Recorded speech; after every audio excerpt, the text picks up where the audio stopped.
Welcome to Others from Another Mother. My name is Dan Cleary, and I am joined, finally, in person, by my good friend, Mr. Pavel Ibarra. You guys know him as Psicoactivo, show on YouTube that has been blowing up.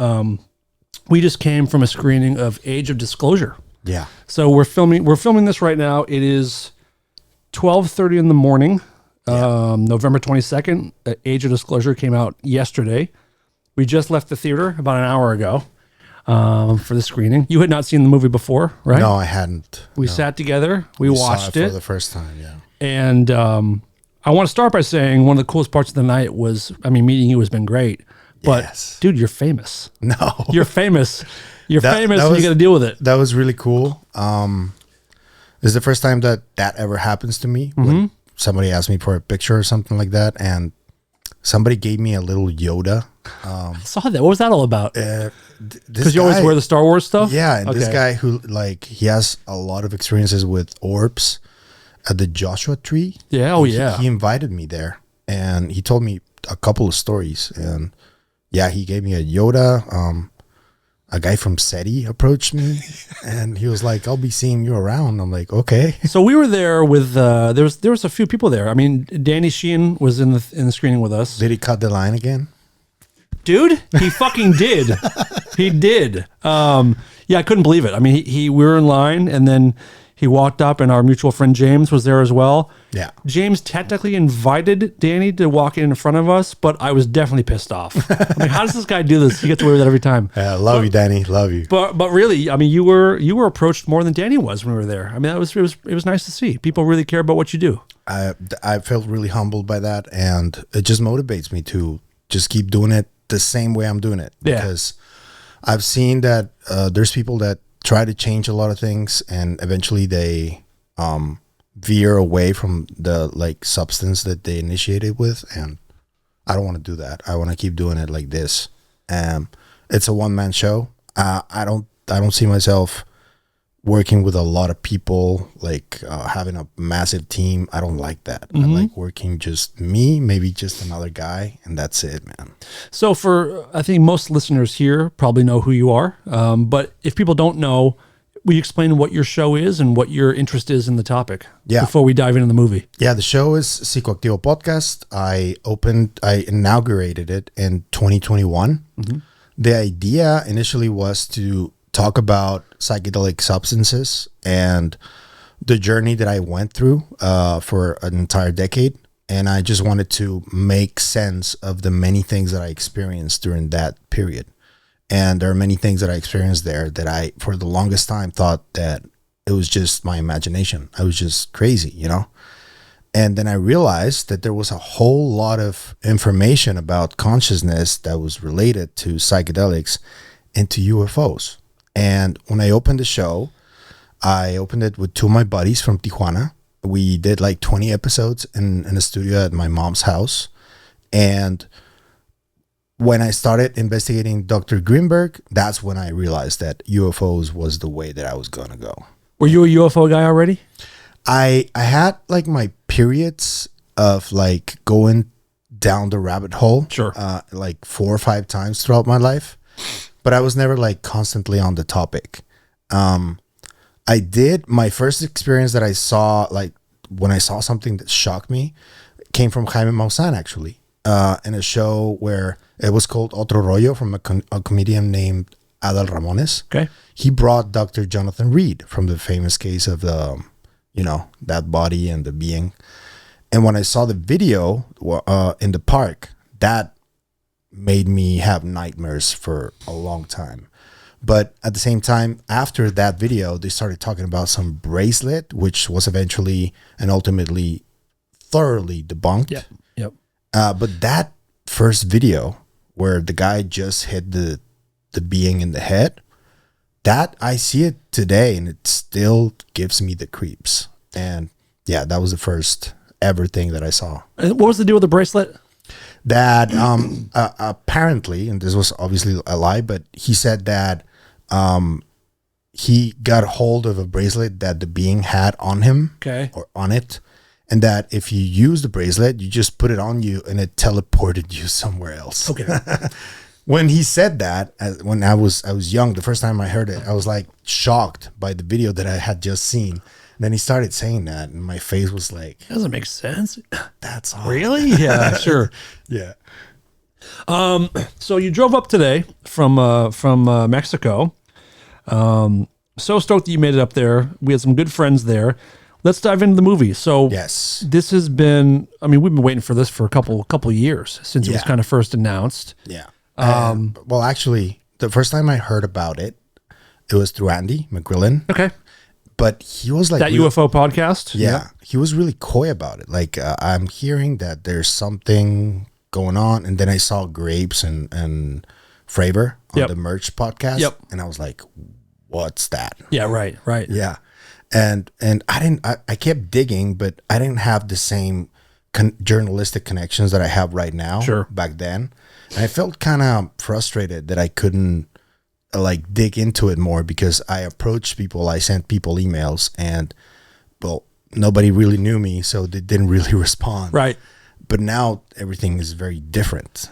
Now that you're saying that, I remember first hearing about it and Graves and them talking about it, and I thought it was like a Lou documentary, which, I mean, it's not that, but I can see why I got the feeling that it was. I mean, Lou is kind of the main line through the film. It's kind of told through his eyes for the most part. He's kind of the in-film narrator, right? Yeah. What did you expect from the movie? Given that it was already shown in South by Southwest, I had already spoken to a couple of people that saw it, and they didn't say that it was like for the UFO savvy people, you know? But for me, movies like that one, especially with the push and the whole mainstream media coverage, and it's a whole package, when there's like that strategy all completed, I can confidently tell you that it's going to have a really big impact in just regular people, which I think was the goal, because my channel and yours and Clint, what we want is to get more people interested in the topipic, people that don't know that it's happening. Yeah. It's like, dude, this is going on. Like, let's look into it. Yeah. You know, come on in. The water's lovely. And that film, I think, is gonna be one of the biggest events that is gonna do that for people. So you're pleased with it? Oh yeah, yeah. I do have a lot of critiques. Okay. For starters, let's address the elephant in the room. They talked about ATIP all the time. Not a single mention of OSAP. Yeah, it was a little surprising. What's that about? Because there would be no ATIP without OSAP. Yes. Which, I mean, it is funny. When they were talking about ATIP, I assumed there was going to be some kind of like reference to OSAP or something, but not a word. Not a word. And I found that after Lakatsky's interview, where he said that in that New York Times article, there were mistakes and that they didn't really ask him for like a correction or anything. That was a direct like mention to Leslie and Ralph. Right. And not mentioning OSAP at all.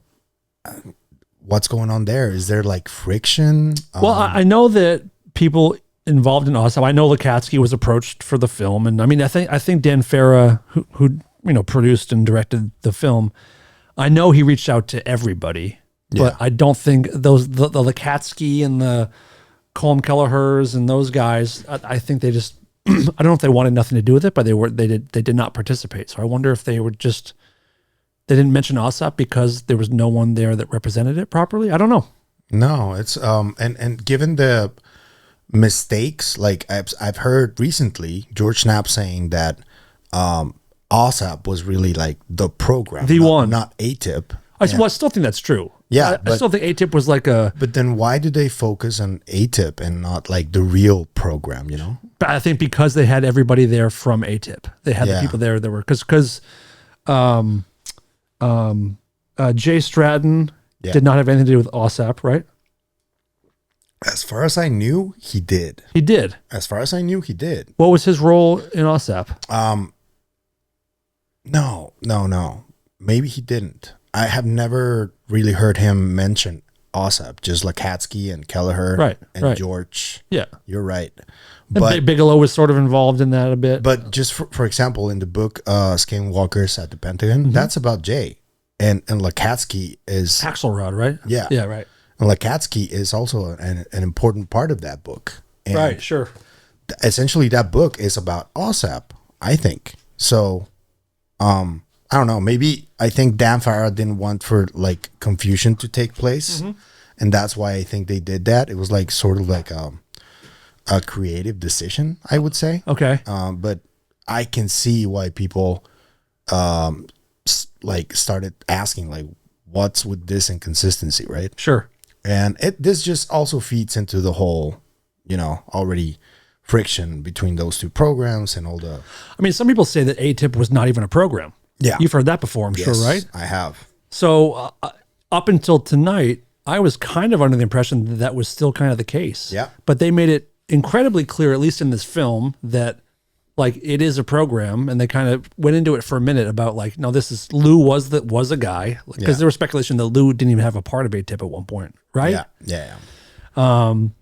So They that seemed to addressed be- that in the film, actually. Yeah, that's what I mean. Yeah. Yeah. And they made it very, very clear that Lou was a big part of this. Yes. So obviously addressing some old rumors. Yeah. I think my thought is that this movie was not going to be for us like UFO nerds. No, it people that wasn't. like I think you and I and most of the people that we talk to every day, we this is a part of our life every day.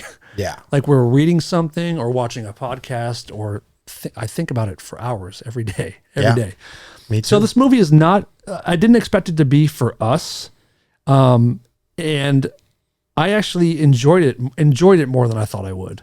Me too. Even though I didn't learn a ton, I got some notes about some things that I did learn, but nothing groundbreaking. But I really enjoyed the way it was told, and this is definitely a film to like show your uncle and to show your cousins and to show your friends when people, you're the UFO guy in your group. Yeah. When people ask you what's going on, now you can be like, watch this. the phenomenon, watch Age of Disclosure. Yeah. And Moment of Contact. Moment of Contact, Yeah. Aerial School, Aerial Contact, or Aerial Phenomenon. So in it, we got James Clapper, we got Marco Rubio, Kirsten Gillibrand, Tim Burchett, Paulina Luna, Neil Brennan. Yep, Neil Brennan, Hal Puthoff, Eric Davis, Gallagher. Who was the standout for you in the film? Davis and Puthoff, definitely. Yeah. And Puthoff made me tear up a little bit at the end, where he's at the Senate floor, and he's saying that he never thought that he would be in this position. Like, I never thought this would happen, and I'm right here now. Yeah. That made me tear up because, I don't know, those guys, and this is something that I've been talking about in my channel. I think that people like him, probably Dr. Gary Nolan, Dr. Eric Davis, they probably were like pulled into the program because of their expertise. And I can speculate now and say that probably they were part of the legacy program at some point. And when they realized that they were also in danger of probably going to jail when this whole thing is uncovered, they acted upon it. And I think that's one of the aspects of the film that I think people are not really aware of, and it's just speculation. I think I'm not saying that this is the case, but it kind of seems like it. All the clues point towards there. And I can understand now, because initially when I heard Rogan say that they wanted amnesty, I thought he was referring to the people who were like the bad guys, but no, I think he was referring to those guys, to Hal, to probably Jay, Lou, all of those guys. This puts the film in a very difficult position, because there is people that are involved in the issue that are not part of the film and that don't promote the film. But they're also like, for example, Matthew Brown, Dylan Borland, these people that are like, they're really important to the movement, especially because they're more recent to the movement. Yeah.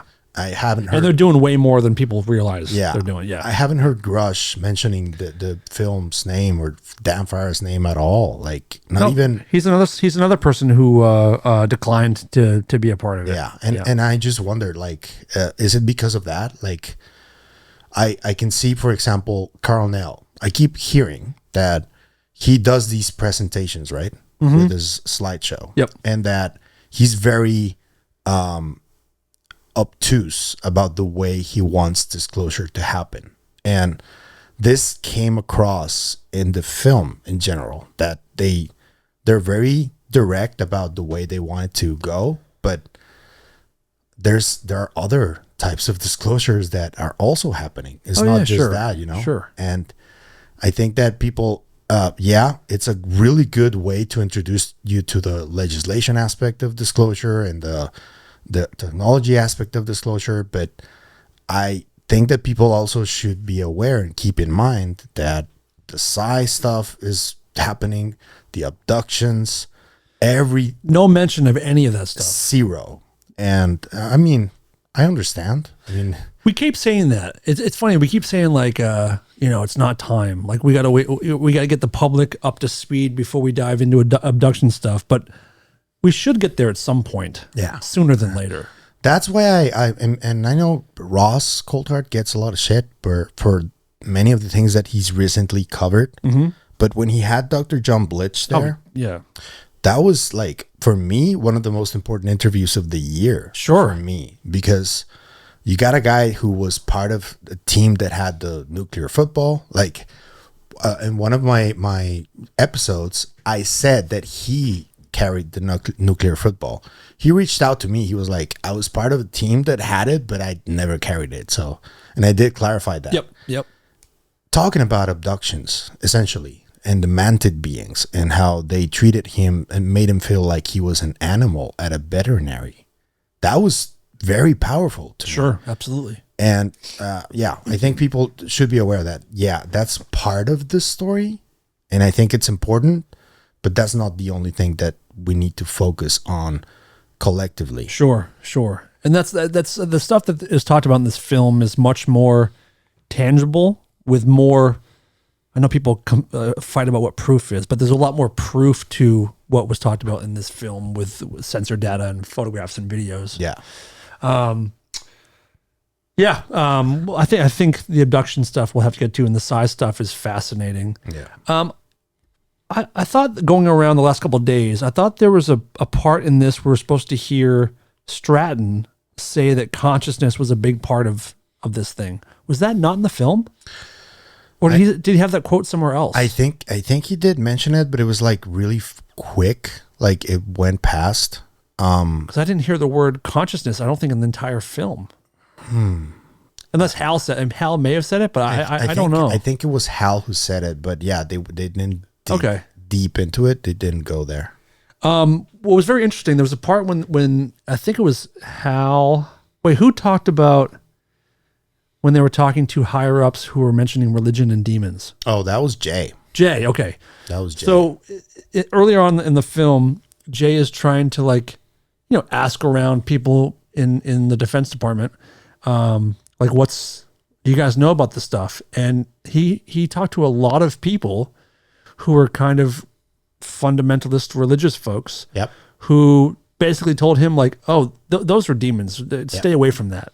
And Lou was also talking about it in the film. Mm-hmm. And I think this was a direct dig at the so-called Colin Salif. Of course. And I think that also it's like a nod to people like Congresswoman Luna, Congressman Tim Burchett, who are very, very religious. And they've also talked about angels, demons. Luna posts angels all the time on her X account. Honestly, when it comes to that topic, specifically the religious aspect of it, I think it's just a matter of interpretation.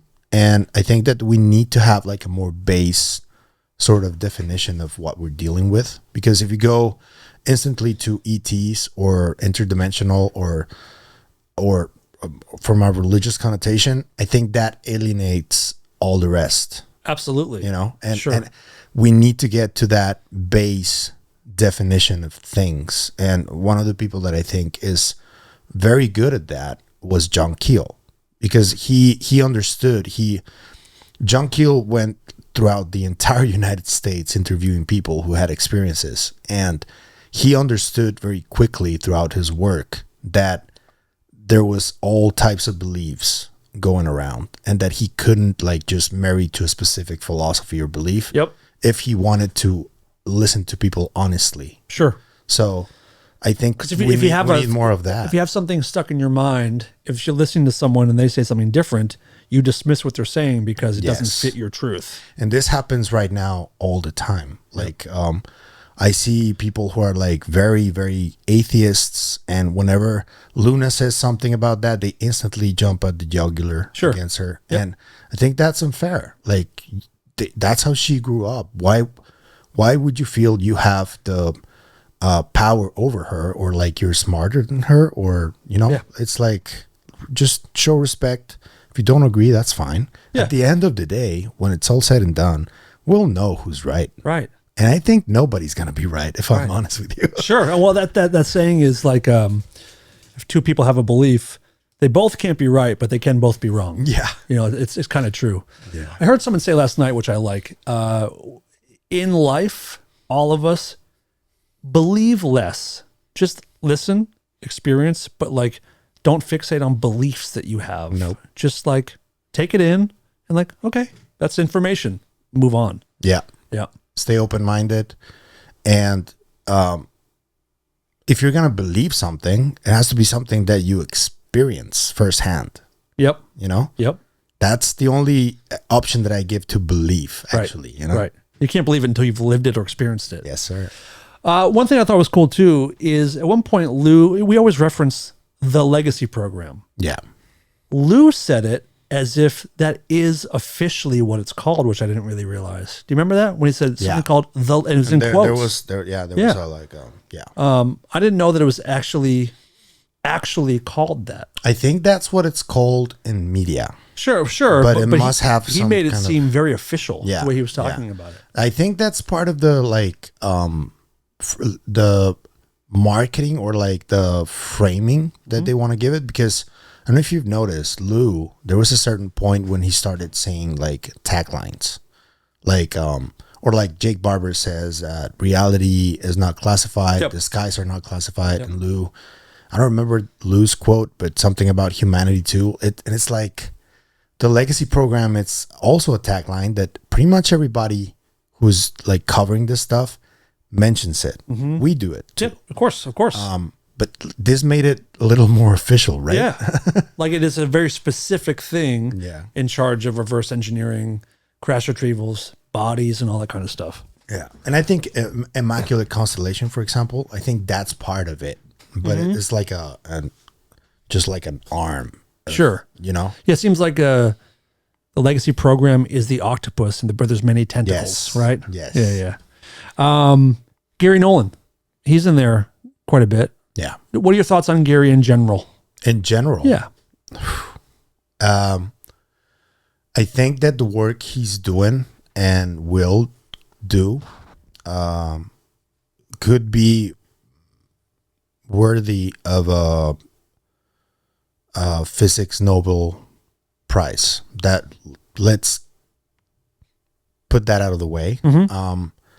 The investigations he's doing into the brain, I think, are a complement to the work that people like Itzhak Bentov, Jacobo Greenberg, Dr. Dean Radin have done in the past.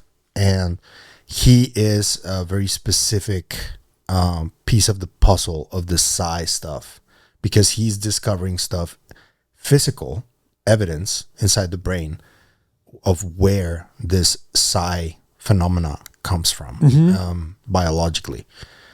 I think that when he was approached by the CIA, that limited a lot of what he could say publicly. Yeah. And there were some things that I heard him say before the 2013 incident with the CIA and after. And there are some things that I thought that he switched a little bit. But And he said that the name that he couldn't mention of that other doctor that was also looking into UAP injured people is Kit Green. I think that's him.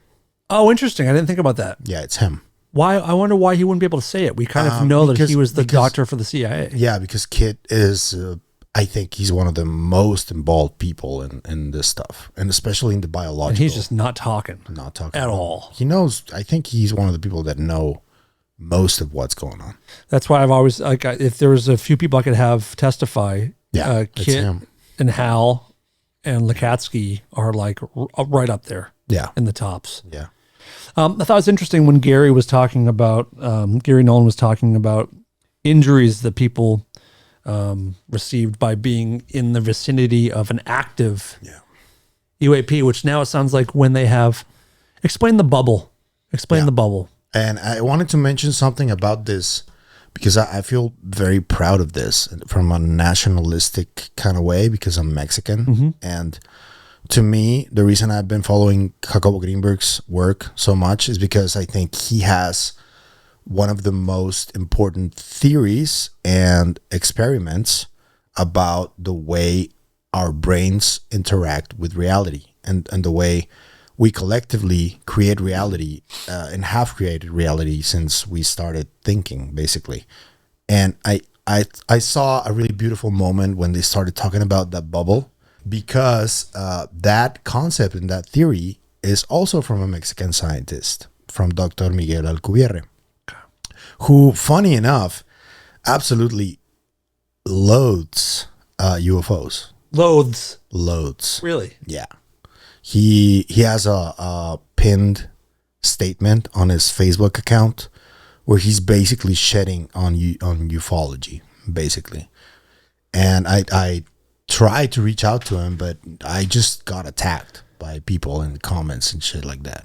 And it's really unfortunate because, as I said, Jacobo was for consciousness a key person, and this guy for propulsion and for like one of the biggest breakthroughs, I think, in science history, I think. And he doesn't even want to be involved in it. That's really sad. Yeah. Wonder why. I mean, he currently is the director at UNAM University in Mexico of the nuclear physics department. Okay. So if you're involved in nuclear physics in any country, I would think that the government is approaching you. And if you're a director at that, like the biggest university, fair, yeah. You know, yeah. So I don't know, for example, how many crashes have been in Mexico that the U.S. hasn't recovered, but Mexico has. I'm sure that's happened. But Mexico is very coy about that. Have you heard of Mexican retrieval teams? I've heard just rumors, nothing that I can just like confidently talk about. Mexico, I think, are more prone to the more ritualistic and like, because when going back to Jacobo, during the time of President López Portillo, Jacobo met Pachita in Los Pinos, which is like the Mexican White House. What, like when is this? What time? What that was years? In the 70s. Okay. Yeah, and mid-70s. And Pachita was constantly going to Los Pinos to hang out with the president's sister. And this is the history of like Mexican politicians in general, and also from the cartels. They do witchcraft, they do shamanism, they're like more into that stuff. Okay. The UFO stuff, based on the Coyame incident, which happened also in the 70s. What's that? That's a crash that happened in Tampico and Tamaulipas in the 70s. That allegedly, what happened was that when it happened, it crashed in the Mexican side, and when the first ones who arrived were the Mexican army, okay, el Ejército Mexicano, and when somebody from the CIA, a team from the CIA, arrived at the scene, and they say, because they're the ones who told the story, that all of the soldiers were dead already, and they didn't have any injuries in them. They were just dead. and they recovered the craft. And this is a really touchy subject for to talk about. I've heard people that have been threatened about it because I know Gerb has a really extensive video about Koyame, and we don't know what happened. For all I know, I don't know if the CIA were the ones who, Sure. when the crash retrieval happened. But yeah, there was a crash retrieval there, and Mexican soldiers were killed there. The whole squadron. And they don't know how they died? They don't know how they died. That's the CIA's version, But Did the CIA take any of the Mexican bodies to see what was going on with them? No. Whoa. No. Wild. Yeah, it's really weird. I had a theory, but I don't know what Gerb thinks about this, but maybe they found a pathogen or something when they tried to open the craft or something like that, and that's what killed them. Sure. Or the thing was powered off and they were all touching it or near it, and it went on, and there was instant some form of and radiation electrocution or something. And watching this film, it makes sense that if it's strong enough radiation, like in Chernobyl, the radiation there killed you instantly. Yeah. If you went too close, you basically melted right there. Yeah, and Gary talks about in the film about examining people who have sustained injuries by being near a UAP, and he found scarring on the inside of people's bodies and scars on the brain. That was crazy. Which that was new information for me, at least. I had not heard about internal scars. Yeah. Where he didn't mention any external damage. Yeah. So it's just internal injury, like actual scarring of the brain. Yeah. And he also said that in his studies of people that have been affected, there's a 25% mortality rate after 7 years of people who have had close proximity encounters to an active UFO. Yes. And this also can go into the Rendlesham Forest case. Absolutely, yeah. Because I've spoken to John Burroughs quite a bit about that, and the injuries he suffered were very severe. And I was happy to see Mike Flaherty there. I know Mike, and because he also suffered an injury. None of them have been able or willing to talk about the full extent of the injuries that they suffered. Are they? Well, I know that wasn't his medical records kind of classified? Yeah. Even to himself. Yes. Is that why they can't talk about it? It's part of it, yeah. But also, John, and this is something that I've been trying to get out of him because he's very coy, very no. When he talks about the DNA tests that that they ran on him, Dr. Gary Nolan and Colm Kelleher went to him to get DNA from him, and he refused. But they did get some saliva from him. They didn't get blood. And when they ran the tests, they told him that his DNA was unique, like no other DNA in the world. That's what he said. And then when I asked him, what else did they tell you about your DNA? He was like, I'm not going to go into that because if I say what they told me, this can lead to societal disruption, and just look at the way that the race wars have taken place over time. It's that, but on steroids. Is he kind of touching on a Dan Sherman type deal? A little bit, yeah. That's what it sounds like. That's what it sounds like. And Dan Sherman, who we're finding out much more recently, was worked for the NSA and claimed to have while his mother was pregnant with him, she had been abducted and his DNA was altered so that he would be able to do intuitive communication with NHI. Yeah. Which his story is I'm obsessed with it right now. And you know why I believe John? Why?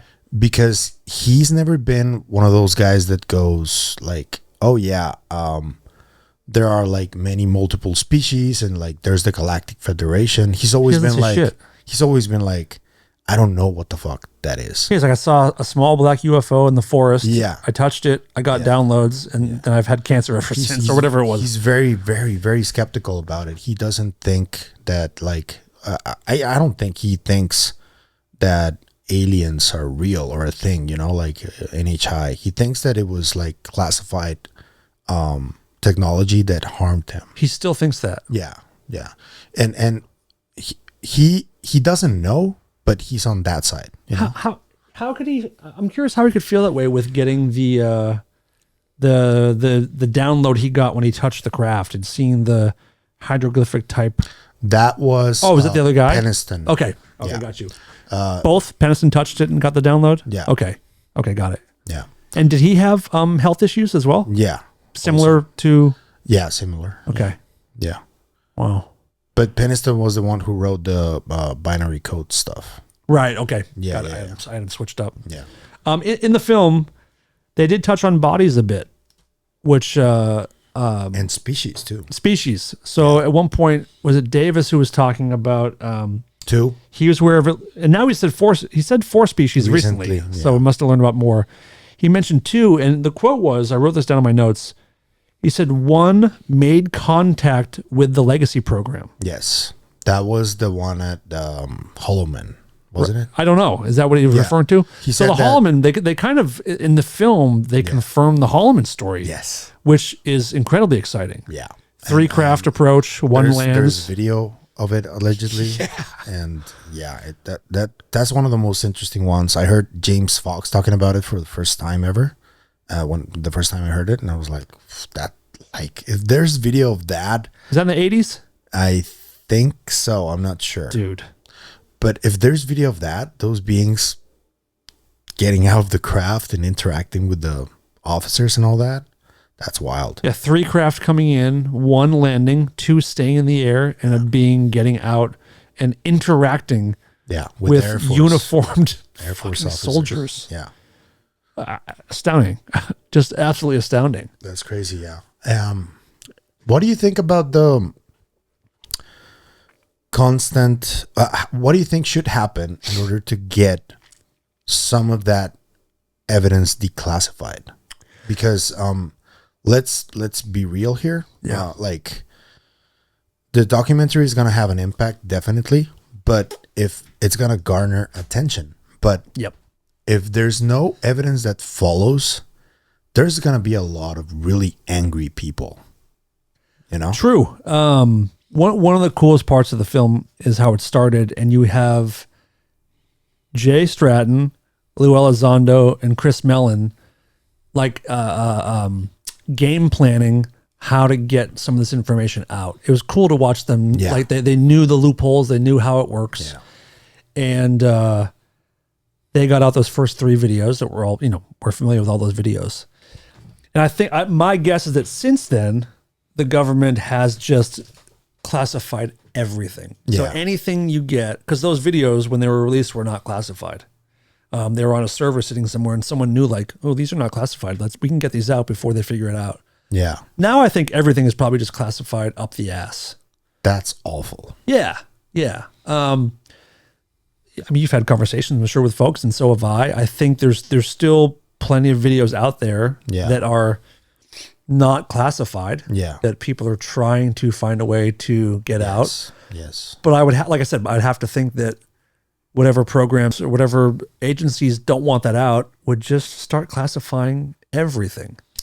I was having a conversation a couple of days ago about that with somebody who's very involved in all of this. And they were telling me that they don't think that even if President Trump really went in a podium and said, we're not alone, they don't think that it's going to have a huge impact, because they think that we need for, instead of videos or statements, or they think that we need sort of like a contact event or like a first-hand event that is massive. That's the best way. Yeah. We talk about this all the time. Yeah. Is what's the best way? And that's the only one, any politician saying something, there's going to be people that don't believe it, no matter what country it's in. But if everybody sees the thing with their own eyes, this conversation is over with. Yes. And It's over. to be honest, I know that you've seen objects. Yep. I have never seen objects, but I know that something's going on. Yeah. And I do have firsthand evidence that psi abilities are real. Yeah, you have some awesome stories. Yeah. For people who listen to my show that haven't heard yours, can you tell quickly the thing you told us the other day about your telepathic thing? Yeah. Please. It's You've talked about it on your show, right? yeah, a little Cool. bit. Share whatever you can. It was so fascinating. I'm not sure if it's telepathy or not. I just what I experienced was that I listened to somebody else's voice in my head and they could listen to mine. And you can call it telepathy, but I don't know what it is really. Telepathy could be something much more encompassing than just listening to somebody else's voice. It could be also feelings and, sensations and all that alongside the voice. It could just be base level telepathy. Yeah. Or a form of it. Yeah. And for the longest time, I felt like that wasn't real. Like that didn't really happen. But when it happened, and I'll tell you why, it's because it happened to me while I was really high on a psychedelic. And there's a lot of, actually in the movie, they talk a lot about stigma that has been prevalent in the UFO topic. Yes. Hal Puthoff in the Ecosystemic Futures podcast with Anna Brady Estevez, he talked about stigma, but he said that since at least the 60s, there were, if you think about something that has a lot of stigma in it, that's because the government stigmatized it, because there's probably a classified program that deals with that, right, studies that. And psychedelics is one of the most stigmatized topics in the world. Sure, of course. So when that happened to me, I was already carrying all that stigma, and it happened. We realized that it was happening. It was 3 people in the same room, and all 3 had the same. Yes. You all 3 of you had the same. We started communication. We started, and let me tell you why I think it happened though. Because the psychedelic is like it opens you up. Do you remember Tom DeLonge saying that our brains are like antennas? Yeah. So I think that with psychedelics, what happens is that antenna widens up and you become susceptible to a lot of things, like even NHI or whatever, Sure. But what happened there was that when we realized that we were finishing each other's sentences, we were like, what? And we weren't moving each other's, we saw each other's mouths and it was like, you're not moving your mouth. No. And we started crying. We were like, we couldn't believe it. And we somehow knew that we wouldn't be able to do it after we went to sleep and woke up. And that's what happened. How long were you guys able to do this for? All night. Whoa. Like we... I thought it was just a couple moments. And I remember what I was going to tell you. One of the reasons I think it happened, not just because of the psychedelic, because the psychedelic is just like, it opens you up, right?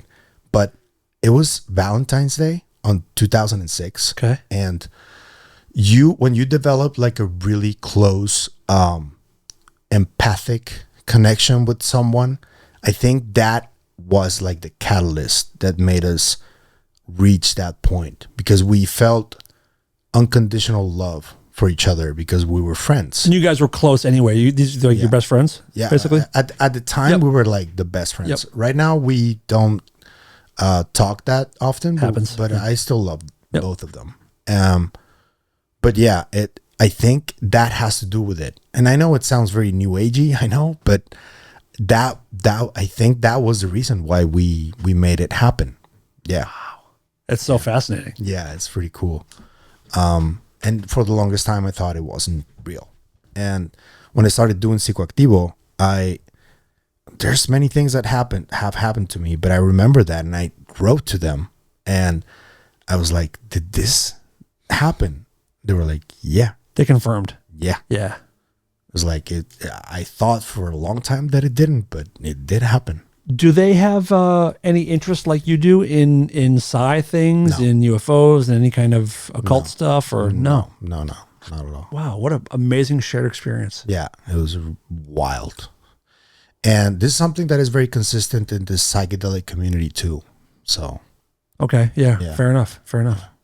Another thing about that Davis was talking about that was very interesting to me, he mentioned a 1989 Russian Tic Tac retrieval. Oh, yeah.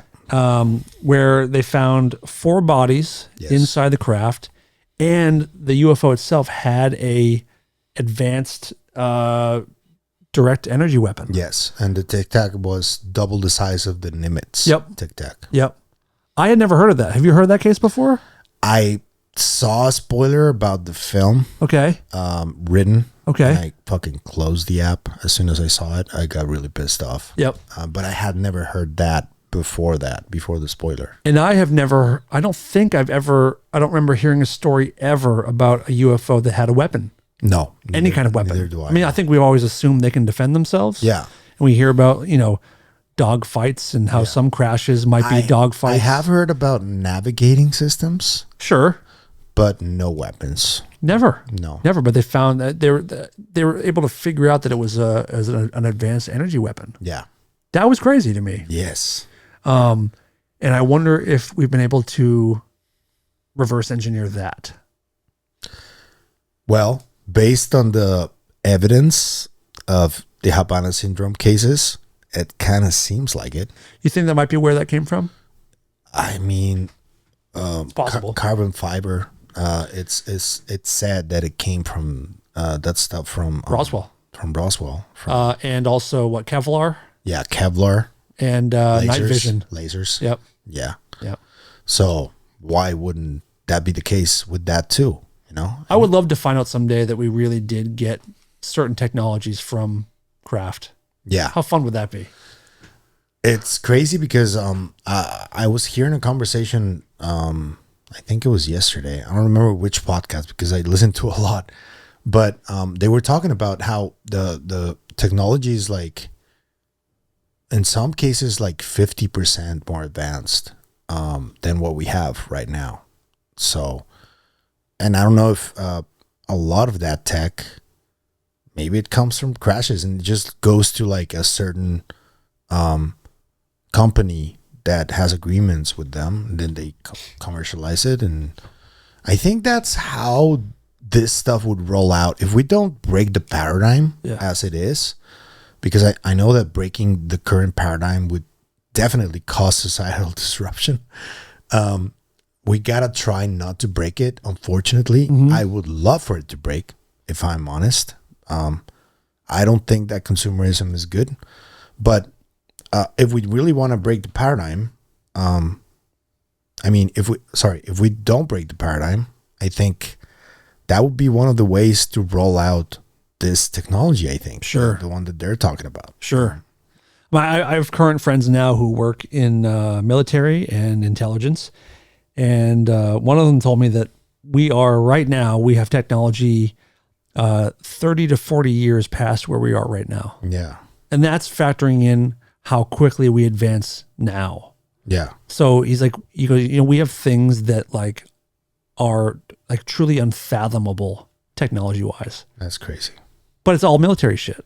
Yeah. Like we don't get to really experience it as civilians, which is a big topic of this movie, is this life-changing tech that we're just not getting access to. How do you think that will work out? Like, is it a power source of zero point energy? Is it a generator? Is it like... I don't know. But one thing I loved in the movie is when they were speculating on how UAP operate. And that was one of the best parts, actually. Oh, dude, I turned to you and we're both kind of like, holy shit, when they referred to a UFO using, like, how do they get all this power to do these maneuvers and move at these speeds? And they said that, the way they operate, it would be 100 times the entire output of the United States in a single day. Just one day. Just to do one of those maneuvers. And who mentioned it?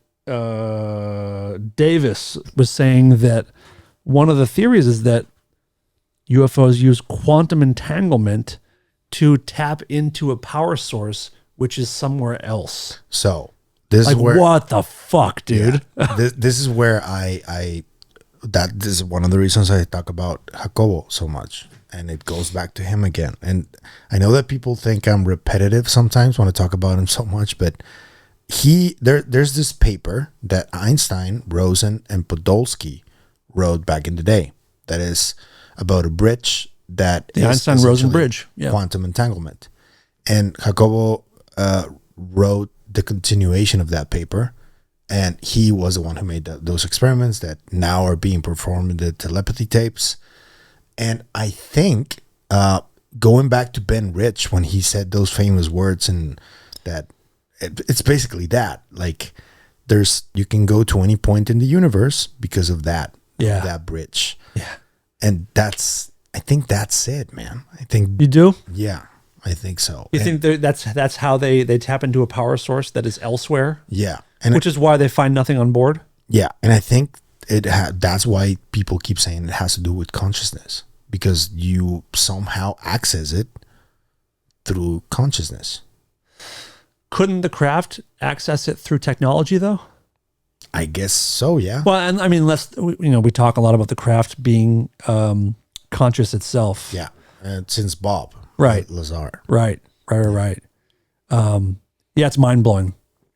That's something that would have never crossed my mind, is quantum entanglement to tap into a power source. Yeah, and Sander Jones from the Dreamland Motel. Of course. He recently did an episode about the what's it called, that device, the looking glass.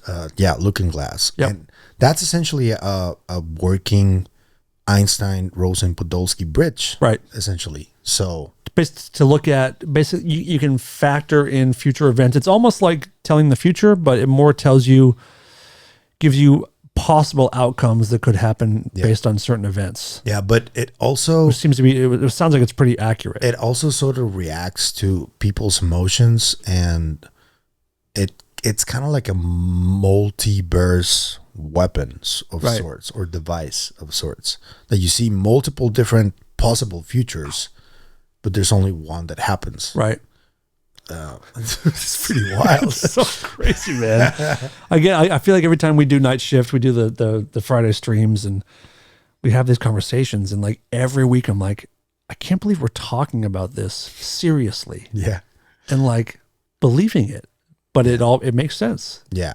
It's so fun. It's so weird. It's so weird. Yeah.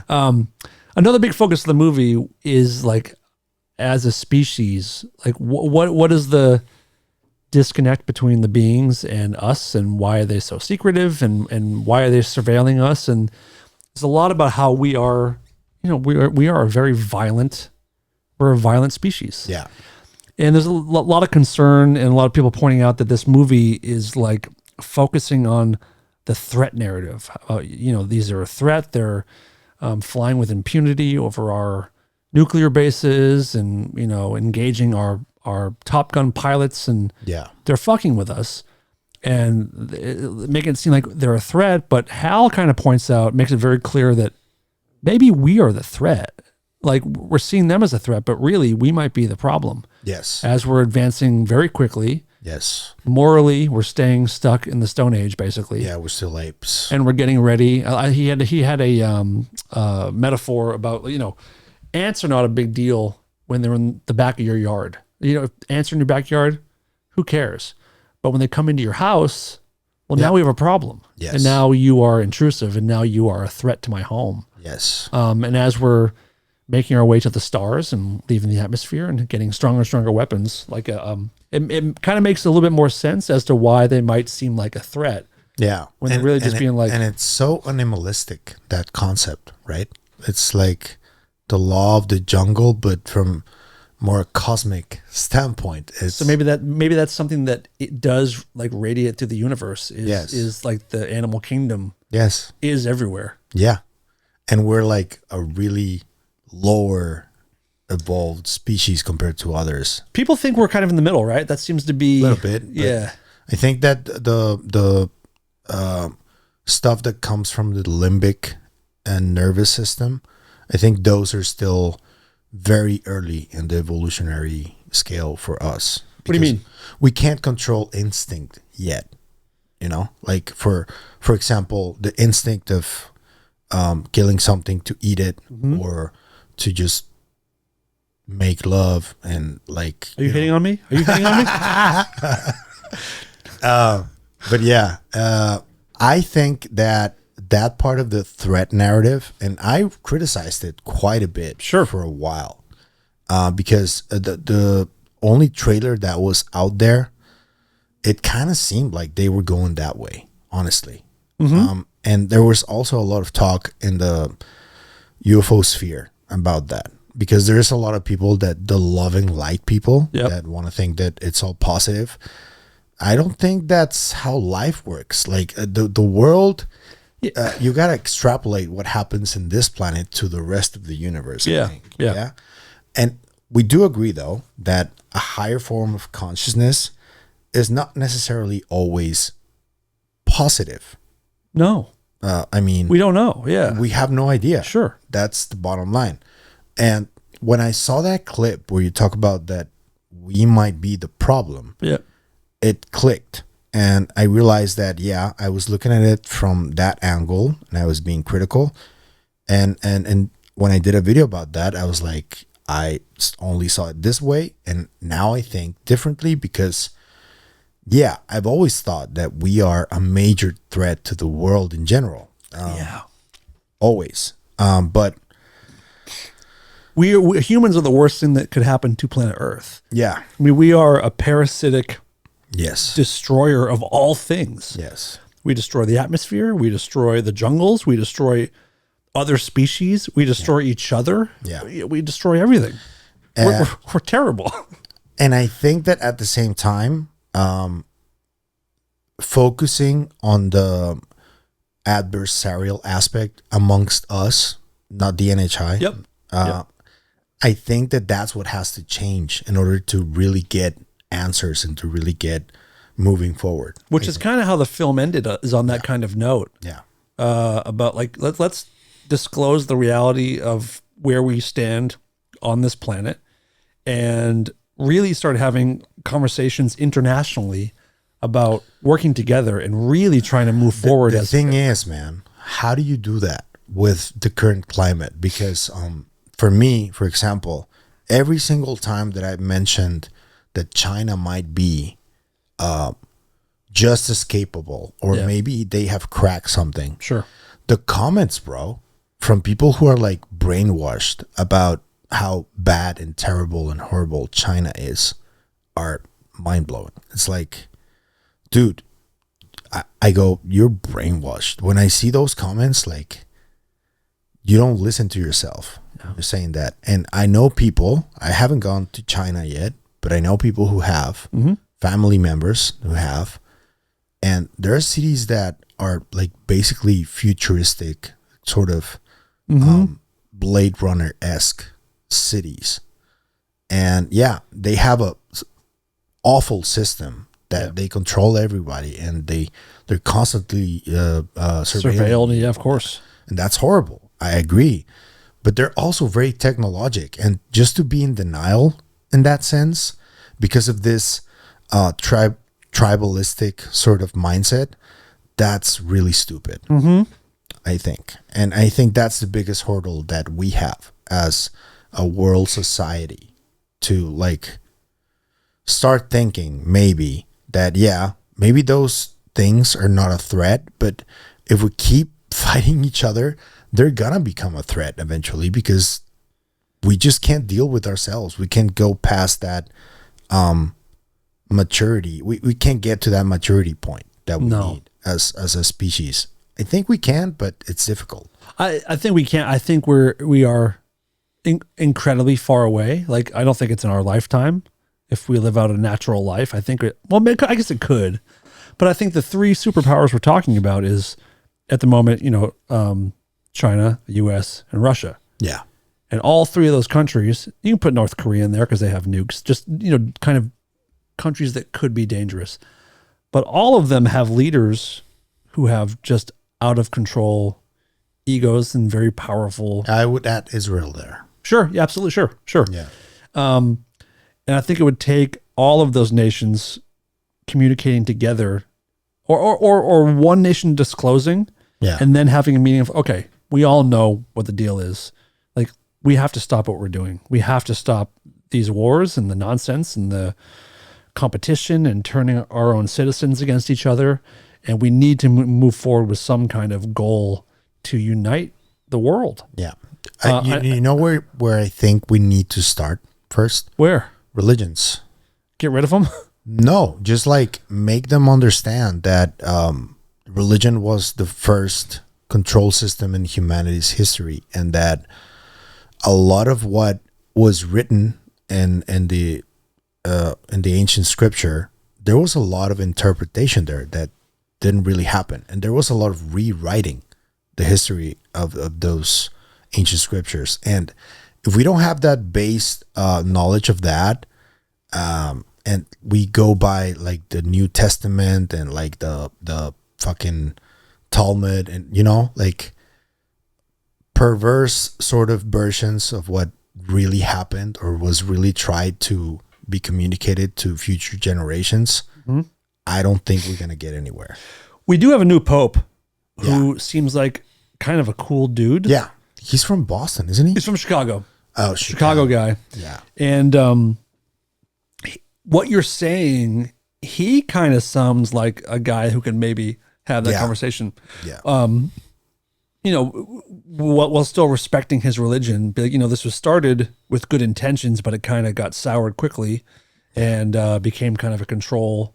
Yes. I can't see him actually saying that, but it would be a nice start. Just acknowledge it. Yeah. And kind of save it a little bit. Yeah, and it's been a real burden for humans. The Inquisition was, you know, and every war. Yeah, and when the Spaniards came to America and to Mexico and they obliterated those civilizations, that was also part of it. Yeah, I guess when it comes to the truth and reconciliation sort of aspect of the UFO topic, let's talk about this quite a bit. It can also be applied to those religions too. Sure. Like, you know, like forgive and forget and let's just move forward. Yeah. So today also the Dan Farah was on Joe Rogan. Yes. Had a good like 2 hour, 40-minute. Watched it all. It was really good, I thought. It was wild. Like really, really good. Yeah. And then David Grush also, I mean, you kind of have been, you've been on top of that story for a couple months now. Yes. And you were right on. Yes. Thank you. His segment, part one of his segment came out today. And Dan Farah and Grush today, and Grush, his thing was recorded in September, the day of the hearing or the day after the hearing? The day before Charlie Cook's assassination. Right, so it was the day of the hearing. I think Grush did his interview. On the 9th? It was the 7th, the hearing, right? Or 9th. The 9th? The 9th. It was on that day. Okay. Yeah. So the fact that aired today and Dan Farah, and both of them make very confident, they're alluding to President Trump making an announcement, like kind of doing a disclosure announcement. Yes. Sounding like in the somewhat very near future. Yes. And you have thoughts on this. I have information, not just thoughts. Well, can you share it? Yes, I can. Let's talk about it. So I've been speaking to a couple of people that should know about this, that I'm confident enough to say that know about this. And I didn't know at first who was specifically involved. But after today, I know that Dan and David are involved in this effort. And Dan did mention that Tulsi Gabbard is the one who's leading the effort to try and convince President Trump to say something after the film.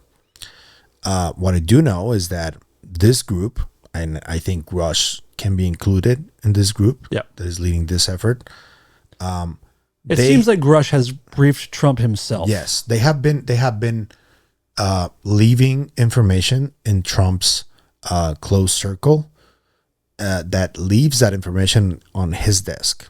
And I don't know if you recall that article from the L'Espresso that talks about preserved destiny. Yeah, of course. Yeah. And that Trump was allegedly briefed on that. And he wants to get it out of that is part of SAP control and get it back into the White House. That is part of it. But yeah, there is a plan currently underway to to try and convince Trump after the film releases, which already happened, to maybe say something publicly about this. And there's people who, one of the people that I spoke to is convinced that it is going to happen before the end of the year. I mean, right now we have, there's 40 days left in the year. Yeah. That's pretty quick. Yes, it is. And they're convinced that it's going to happen. But one of the people that I spoke to thinks that even if that does happen, that it's not going to have like a massive impact. And I disagreed with this person because... Why did they think that? And then why do you disagree? They think that because of the division that exists surrounding Trump right now. That definitely there's a lot of people that don't like him and don't trust him. And if he comes out and says this, they're going to be like, he's just trying to cover his ass for other stuff that's happening. Distraction, like of course. But to me, honestly, he's a president. He's a sitting president. Even if he's like the biggest, whatever you want to call him, if you don't like him, even if he's that, he's a sitting president who would specifically say we're not alone. Yep. And the crash retrievals are real, and there's a war, sub-Rosa war going on between countries for the technology. Yep. That would be a huge deal, even if it's Trump. I don't care if it's Trump. It's a sitting president. And yeah, there will be many ramifications out of it because it's Trump. I agree. Yep. But I would like to see that. I think I would too. I mean, I make it no, I don't hide the fact that I do not like that man. I do not like him, Sam I am. I don't like him, not one bit. But then I'm like, should we wait for another president? But then like the next president will be just as hated by, like, let's say a Democrat wins the next presidency. Yeah. Automatically, because of just where we are in this country, that person is going to be hated by half the country, no matter what. So we're another 6 years away from even normalcy. So I feel like I might be just like, let's get it over with. Let's just have him do it. I also think we don't have much time. That's another thing. And I'm not saying that's something like cataclysmic. Well, you're not, but everyone's alluding to it, dude. Yeah, I mean, it's in the movie. What I'm saying is that the tensions in the world are at an all-time high. And if something cataclysmic happens, I think it would be a nuclear war, if I'm honest with you. And it feels really, really wild. And there's like a combination of things. It's not just conflicts around the world. It's not just Russia with Ukraine. Mm-hmm. There's also the fundamentalist religious component of the Israel people, the Zionists specifically, who seem to have control of everything, honestly. And I'm really worried about that. I think that if we can't fix that, I don't think we can and if Trump comes out to say something, I think that has the capability to probably veer us to a different path that we're on right now. So let's say he goes to the podium, December 20th, and is like, fellow Americans, or whatever he would say, we're not alone in the universe, and we're not alone on this planet. There is a crash retrieval team, and let's say he does the whole thing. What is the next step internationally? I think that what should happen, and this would be my best recommendation, is that we need some sort of diplomat or diplomatic person who can speak to all three superpowers and sit them down and talk about this honestly and get it through their thick fucking heads that we can't be fighting each other if we really want to get out of this mess, because it's a fucking mess, bro. It's a mess. Yeah, it's a mess. Well, I think in a perfect world, it'd be nice to have it where each world leader or the biggest superpowers all announce on the same day to their people at the same time. That's very utopic. Yep. It's not, it would never happen. Yeah. But it would be nice if we really are serious about trying to pull ourselves out of this absolute fucking mess that we're in, that would be a nice start. But I keep going back to the Cold War when it comes to that. And that gives me a little bit of faith, a little bit of hope.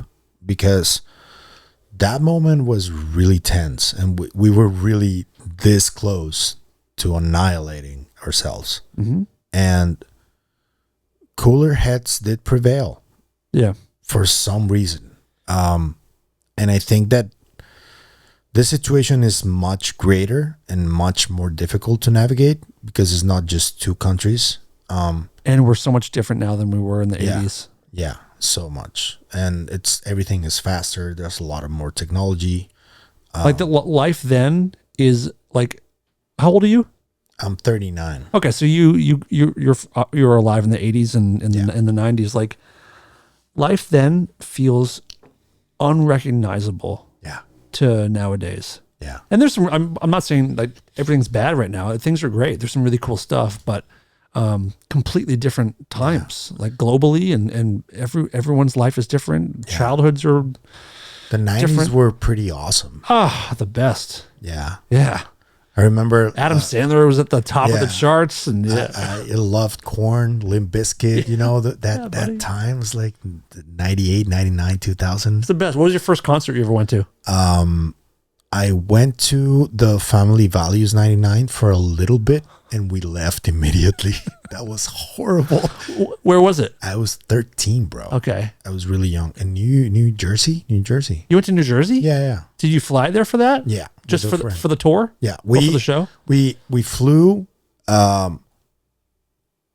close to Colorado, Aurora, and then we drove all the way there in a van with a bunch of friends. Oh, that's fun. Yeah, but we got there on the Saturday. We just wanted to see Limp Bizkit. And we got there at the time, kind of, when they started to play. Okay. And we instantly saw that everything was like gonna... You're like, oh, this is dangerous. Yeah. And we left. Yep. Because this guy, it was a guy that he actually was killed by cartels. It was really bad. He was my neighbor. And he was 21, 22. And it was a bunch of kids. His little brother was like my age. And we were like obsessed with all of that, the new metal wave, and he took us there. Yeah, it was really cool. I would love to see you at an old metal concert. That'd be cool. Yeah, I used to wear like really big t-shirts like I am today. Attaboy. Hell yeah, dude. Yeah. I think we've kind of covered the movie. Any other thoughts on the film? I do want to talk a little bit more about that Trump stuff. Oh, and then also let's talk about that. And then I also want to talk about amnesty. I want to end the show talking about amnesty. Yeah. Okay.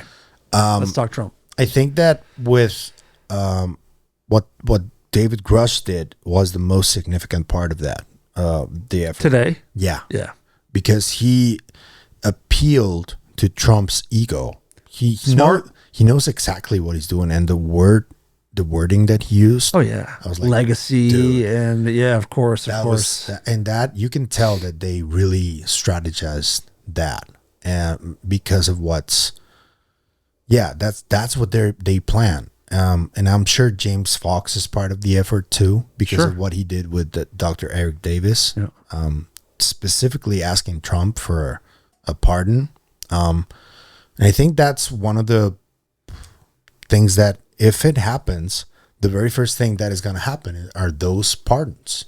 Because Trump can say something, but before we go to other countries, I think that getting those pardons and getting people to really talk about this publicly and everything they know, that's going to be huge. Can you imagine if there's this blanket amnesty for like, hey, your NDAs are non-existent? Bro.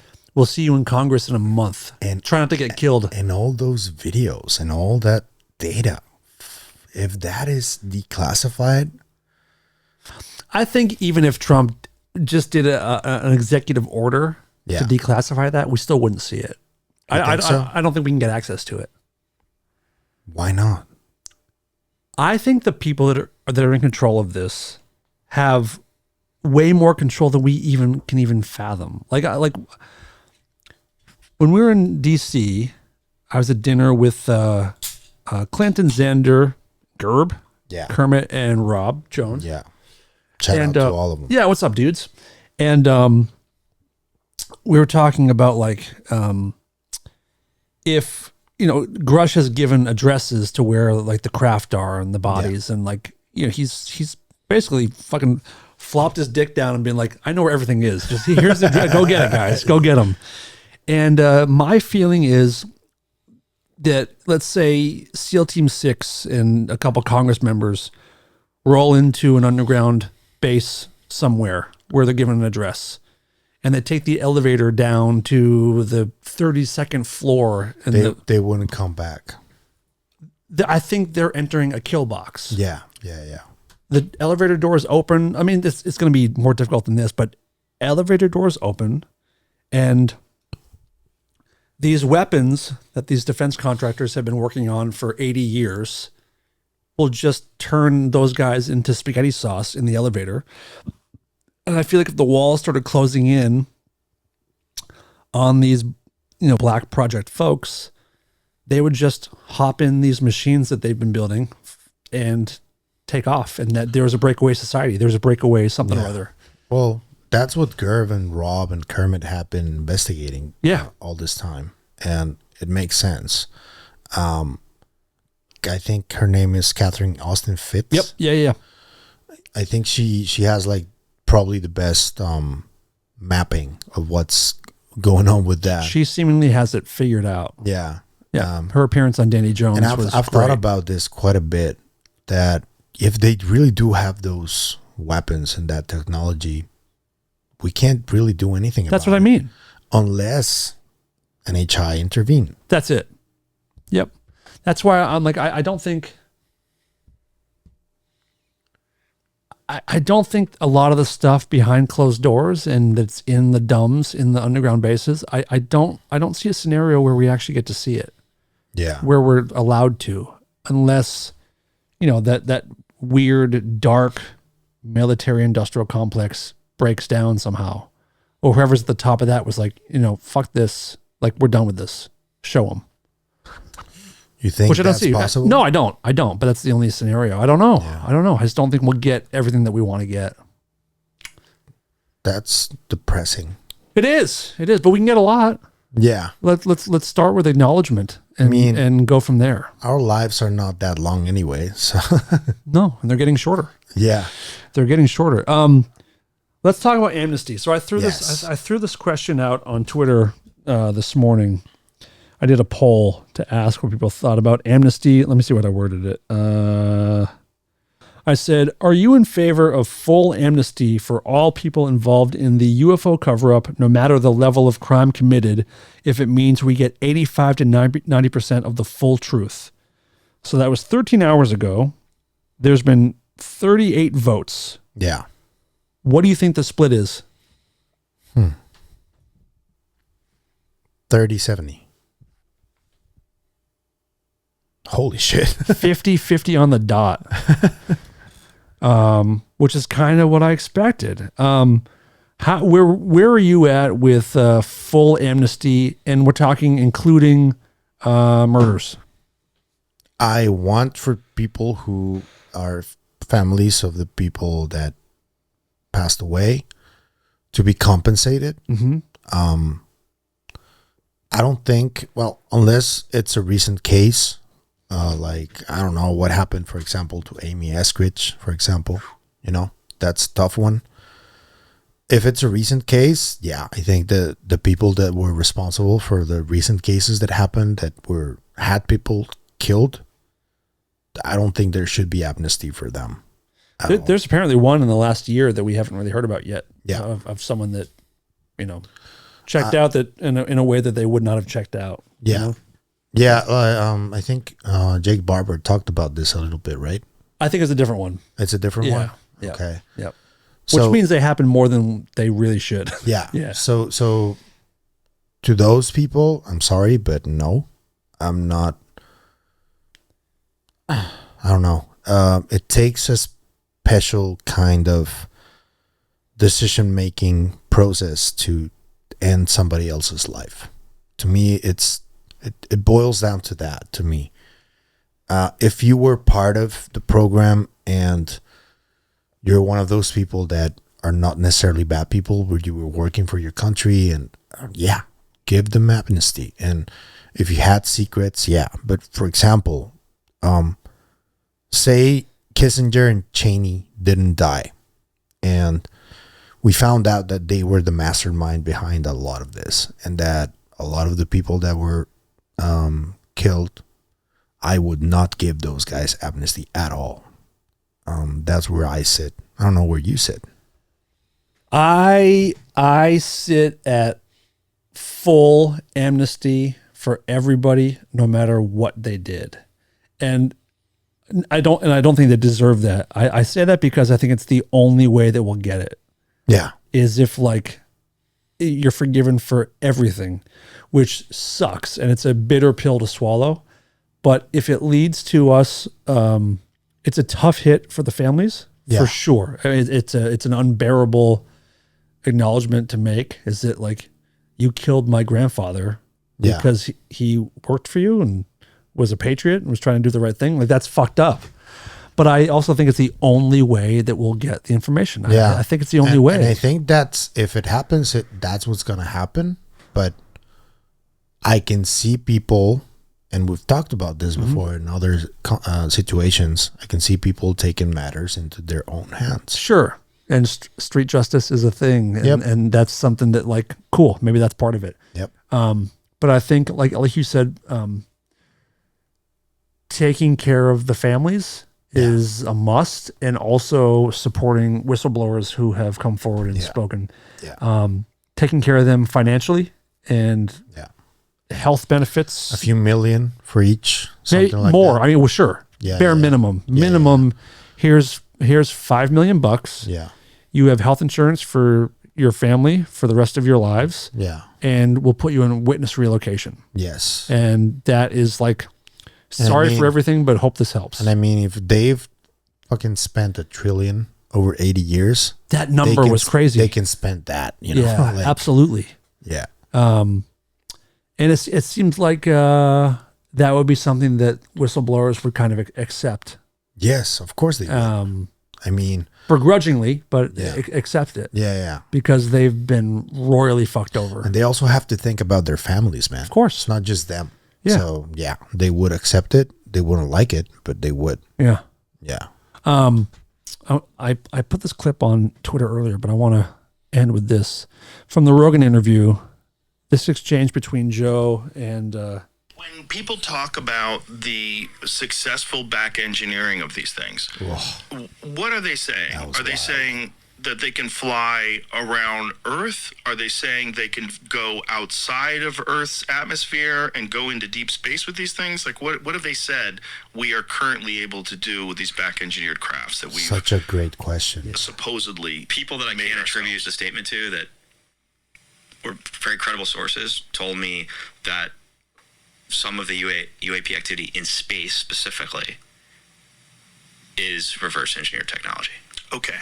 Does that mean in space in low Earth orbit, or does that mean traveling through the solar system? What was implied to me was traveling through the solar system. Jeez. Dude, when he said that, I was driving. I was like, what the fuck did he say? And my wife was like... Yeah. She just looked at me like, what? Which is referring to the secret space program. Yes, it is. Yeah. And it's also in the movie, both Putoff and Davis maintain that they haven't seen any of that, and that they don't think that we've reached that point. And it's very important to note that they have to say that. This is why Eric Davis has called Bob Lazar a liar. Probably Dan Burrish too. I don't know if you believe him or not. Dr. Richard Banderich, which I think is the most significant diss from Dr. Eric Davis, in my opinion. Tell me about Banderich. Banderich is part of a group of scientists. He's former NASA, who came out on the Ecosystemic Futures podcast with Dr. Anna Brady Estevez. And he discussed that he dealt with materials that were sentient. And from a UFO. This is from that podcast that came out last summer that like caught everyone by surprise. That was kind of the talk of the town. Yeah. And for me, it was one of the sleeper podcasts of last year for me. And when he talked about that, somebody asked him about it. And the quote was really aggressive and really like on the nose, you know? And I think that both of them have to say that. I don't think they believe it. I think they believe the opposite, but they have to say that. Because if they don't, they go to jail. Right. Or worse. Right. What are we doing out in the universe? I don't know, dude. What are we doing, man? I don't know, bro. If that's true, there is a breakaway civilization. Yeah. There is. Dude, just... And we go back to Richard Dolan, who practically coined that term. And he's the dude, by the way. Yeah. As far as historians, I think Dolan for the last 20 years has been kind of my favorite. Yeah. And he's an absolute guy. gentleman. Yeah. Never spoken to him. I'm going to tell a little story about him. That, Please. It's really funny because I heard him talking to somebody else on the phone when this somebody else was getting me an interview with him. Okay. And Richard Dolan was like asking him about different people. Like, can you talk to this guy? Can you talk to this guy? And Dolan was like, yeah, this guy, yeah, there's not. No. And when they mentioned somebody who like was not nice to him, instead of like saying something really offensive, he was like, no, he was really nasty to me at once. And no, I'm good. But he was like really cool about it. Like, and I was like, dude, he's such a gentleman. He's cool. Yeah. I like the Dolan. Yeah, he's really cool. Who do you want to interview next? Who's your dream? Oh, shit. Who's your dream? Give me 3 people who you would really, really like to speak to in the next year or so. Dead or live? Alive would be easier. Yeah, I know. I'll tell you. Give me your 3 alive, and then give me your 3 dead all time. Yeah. I want to talk to Jacques. Yeah, but this I met him once. This is a very personal thing. Like, we've exchanged emails a couple of times. He's already aware that I'm like following the trail of his interactions with Greenberg, because they did talk for like many times. There's pictures and a lot of anecdotal evidence, and I want to talk to him. I want to talk to Diana Pasulka, which I think that's going to be the most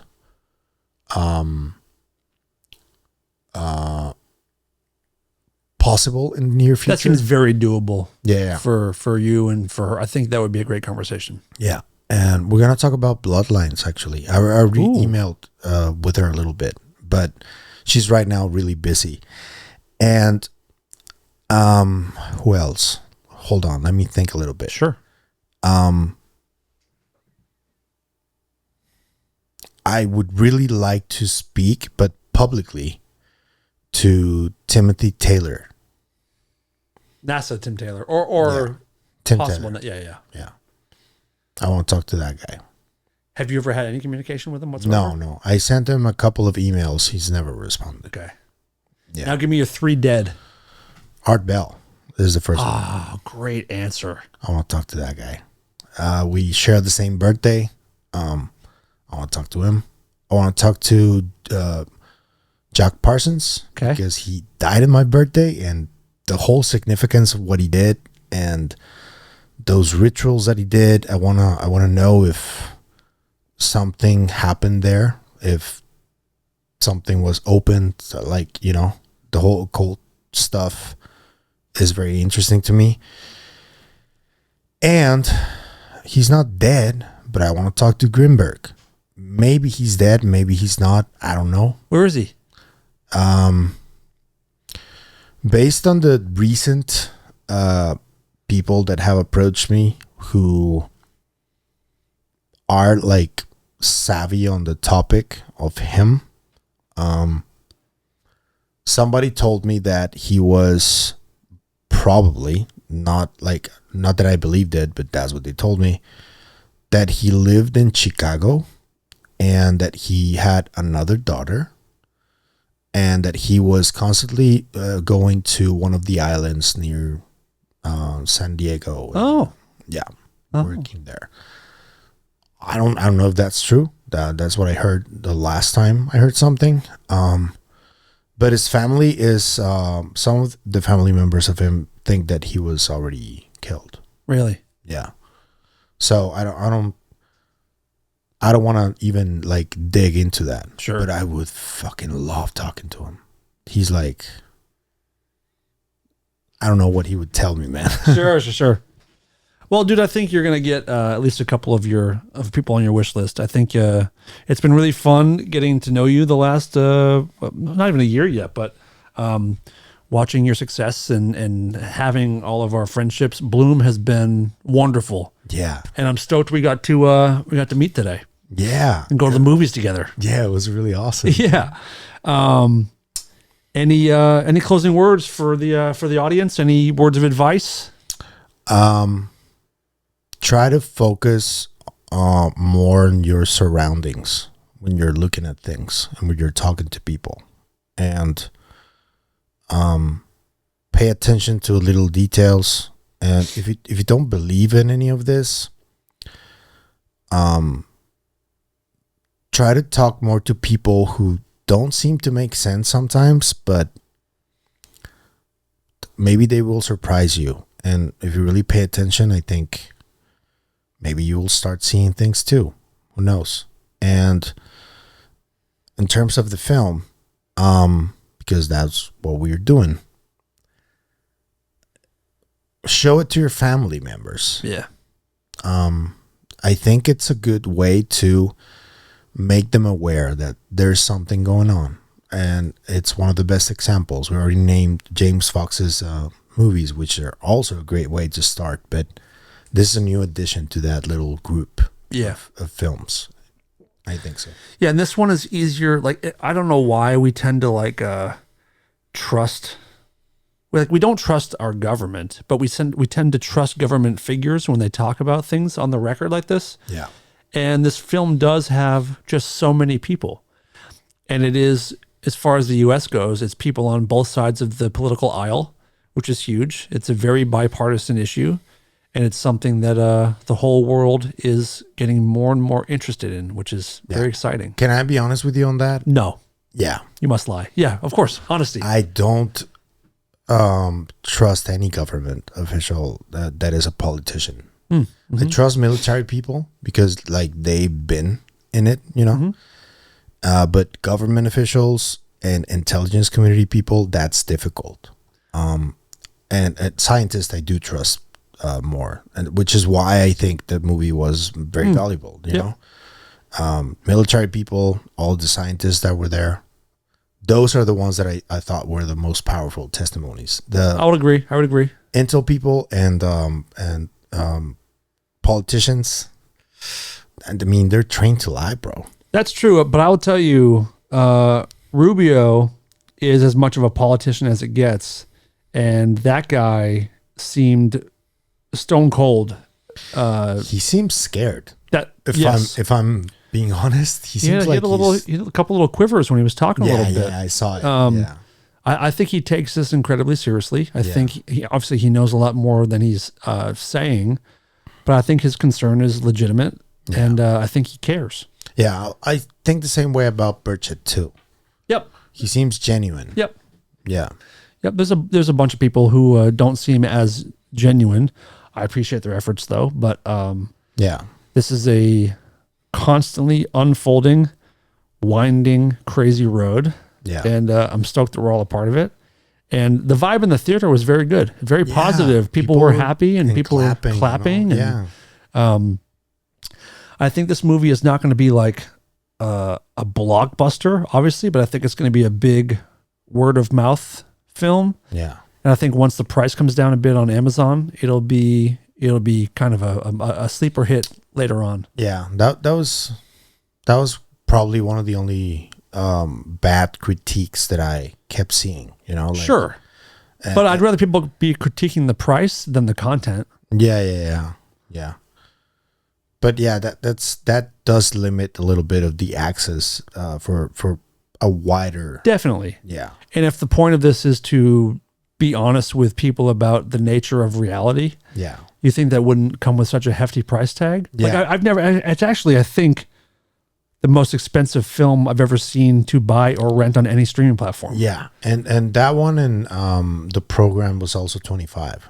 Was it? Yeah, it was. I bought the program. I paid 25. Yep. Yeah.